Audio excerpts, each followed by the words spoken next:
सो ये जो एक ग्रुप होता है ही, शी, इट, आई, नेम और सिंगुलर नाउन का, इस ग्रुप के साथ जब हम कोई सेंटेंस बनाते हैं ना, ही वॉज, शी वॉज, तो हम लगाते हैं वॉज।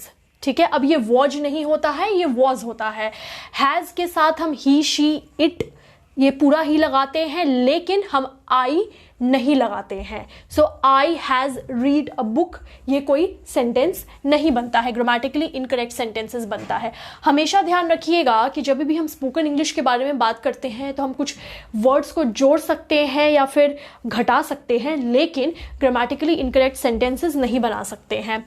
SES, जब मैंने आपको वर्ब का जो चैप्टर पढ़ाया था, जो क्लास मैंने आपको वर्ब की दी थी कि वर्ब के कितने फॉर्म्स होते हैं, सो जो V1 वाला जो ये फॉर्म होता है ना, V1 जो बेस फॉर्म होता है, उस बेस फॉर्म में जब हम उसी बेस फॉर्म में हम S या फिर ES लगाते हैं, जैसे कि रीड का सेंटेंस हम बनाते हैं तो वो हो जाता है रीड्स, हम S लगाते हैं। ठीक है, तो इस बेस फॉर्म में ये जो SES की यहाँ पे बात हो रही है, ये कहाँ कहाँ लगेगा? ये ही के साथ लगेगा, शी के साथ, इट के साथ, नेम के साथ। फॉर एग्जाम्पल ही डांसेस, अब आपने देखा ना ही डांसेस में S लगा, अब ही डांस लिखते तो सेंटेंस क्या हो जाता? ग्रामेटिकली इनकरेक्ट हो जाता।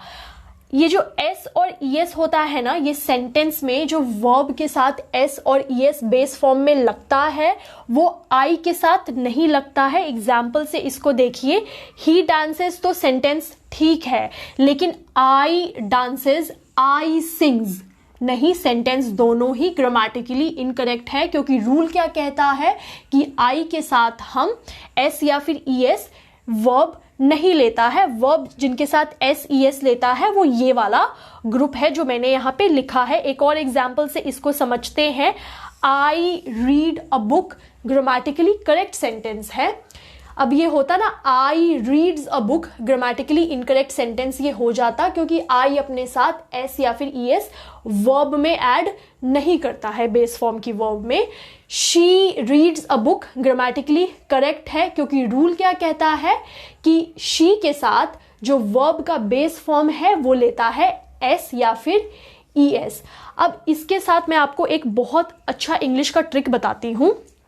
ये जो ग्रुप है ना, he, she, it, name, singular noun वाला ग्रुप है, इसमें एक ट्रिक है कि जो भी ये हेल्पिंग वर्ब लेगा, for example was, does, is, has, तो और जो ये वर्ब लेगा इसमें भी S और ES एंड में जोड़ेगा। अब देखिए ट्रिक ये है कि डज में भी एंड में S आ रहा है, इज में भी एंड में S आ रहा है, हैज में भी S खत्म हो रहा है, S से हैज खत्म हो रहा है, और वॉज भी S से खत्म हो रहा है।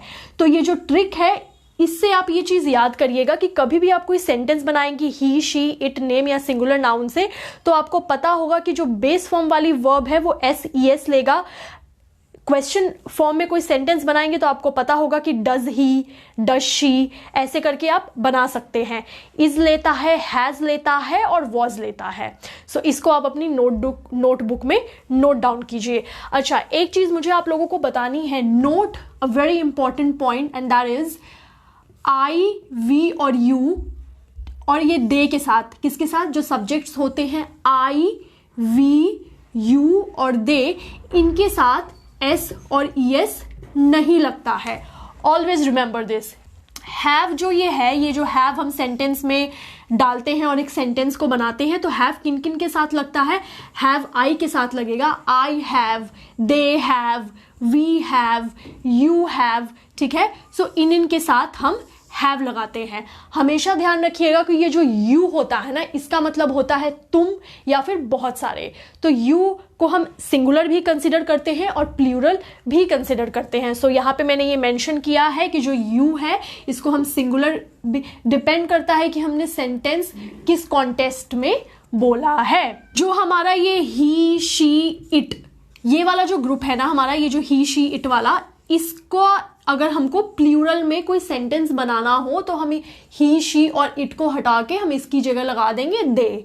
क्या लगा देंगे? दे लगा देंगे। एग्जाम्पल से समझते हैं, it is barking. So barking से हमको समझ में आ रहा है किसी कुत्ते के बारे में बात हो रही है कि कुत्ते जब भौंकते हैं तो उसको हम इंग्लिश में बार्क बोलते हैं, है ना। सो इट इज बार्किंग, ये हमारा अब सिंगुलर हुआ। अब इसको हमें प्लूरल में बनाना है कि बहुत सारे कुत्ते भौंकते हैं, तो हम क्या बोलेंगे? They are barking. सो अगर ही शी इट को हमको सिंगुलर से प्लूरल में कन्वर्ट करना है तो हम किसका इस्तेमाल करते हैं सेंटेंस बनाने में? दे का। ये वीडियो मैं फिर से आप लोगों को बोल रही हूँ, बहुत इंपॉर्टेंट है, क्योंकि मैंने 90% बच्चों को देखा है इसमें ग्रामेटिकल मिस्टेक्स करते हुए। सो ये एक बाइबल है, जिसको इतना पता हो गया ना कि किस सब्जेक्ट के साथ क्या लगता है, उसकी आधी प्रॉब्लम समझ जाइए इंग्लिश में सॉल्व हो गई है। अब ये जो विल और शैल है ना, ये जाता है हमारे सारे सब्जेक्ट्स के साथ। विल और शैल के बारे में जब भी बात करते हैं, विल अगर हमने किसी सेंटेंस में लगा दिया तो क्या हम ये बोल सकते हैं कि वो सेंटेंस किसी फ्यूचर को डिनोट कर रहा है? हाँ बिल्कुल, किसी फ्यूचर के बारे में बात कर रहा है। विल ही लगाइएगा, शैल कभी भी सेंटेंस में मत लगाइएगा। अगर आपको शैल, अब ये सैल नहीं होता है, ये शैल होता है। जो मुझे इस वीडियो में देख रहे हैं, मुझे पता है कुछ लोगों को शैल बोलने में दिक्कत होगी, लेकिन ऐसे ही आपको प्रैक्टिस करके शैल बोलना होगा और सैल नहीं बोलना होगा। विल और शैल सारे सब्जेक्ट्स में हम लगाते हैं। और ये जो शैल है, अगर आपको इसको यूज करना है एक सेंटेंस में, तो आई वुड एडवाइज कि आप सेंटेंस में क्वेश्चन जब आपको पूछना है तो आप शैल का यूज कर सकते हैं। एग्जाम्पल से समझते हैं, शैल आई गो। अब मैंने आपको बताया था ना कि फ्यूचर के बारे में बात हो रही है, वो भी पूछा जा रहा है, शैल आई गो। सो विल और शैल सारे ही सब्जेक्ट के साथ लगते हैं और शैल का हम यूज कर सकते हैं क्वेश्चन पूछने के लिए। और मैं एक चीज, लास्ट चीज मैं आपको बताती हूँ, यू, वी और दे सेंटेंस हम बनाएंगे तो यू लगता है आर के साथ, वी के साथ, दे के साथ। For example, you are, we are, they are, you were, we were, they were. So ये हो जाता है व और ये हो जाता है आर। सो ये हमारा इनके साथ लगता है। सो जिन जिन लोगों को स्क्रीनशॉट लेना है वो ये ले सकते हैं। और इस चीज को तो आप रट लीजिए, ये जो मैंने अभी रूल्स बताए इसको आप रट लीजिए, घोल के पी लीजिए, इसको आप स्क्रीनशॉट लेके अपनी डीपी लगा लीजिए, कुछ भी कर लीजिए। जब तक आपको ये नहीं पता होगा कि किसके आगे क्या लगेगा, आप एक सेंटेंस का फॉर्मेशन ग्रामेटिकली ना तो कर सकते हैं और ना ही बोल सकते हैं। क्योंकि मैक्सिमम चीज़ें जब भी हम इंग्लिश में बोलते हैं ना, तो हम अपने से ही पूरे दिन भर में क्या, हम बकरी की तरह मैं ये तो करते रहते हैं, है ना। तो जब भी हम अपने बारे में बात करते हैं तो हम ये आई को लेते हैं, तो हमको पता होना चाहिए कि हम कुछ भी अपने बारे में बता रहे हैं तो हमको क्या लगाना है और क्या नहीं लगाना है। ये हो गया, वर्ब हो गया और टेंसेस हो गया। इतना आपने जान लिया ना, तो आप ये समझिए कि आपकी 90% इंग्लिश कंप्लीट हो गई। अब बारी आती है कि इसको बोला कैसे जाए और प्रैक्टिस कहाँ से आए कि 10 लोगों के सामने खड़े होकर हम कॉन्फिडेंस के साथ इंग्लिश बोल सकते हैं। तो वो तो आगे आपको दिव्या मैम सिखा ही देगी। सो अब हम मिलेंगे अपनी नेक्स्ट वीडियो में। Bye bye.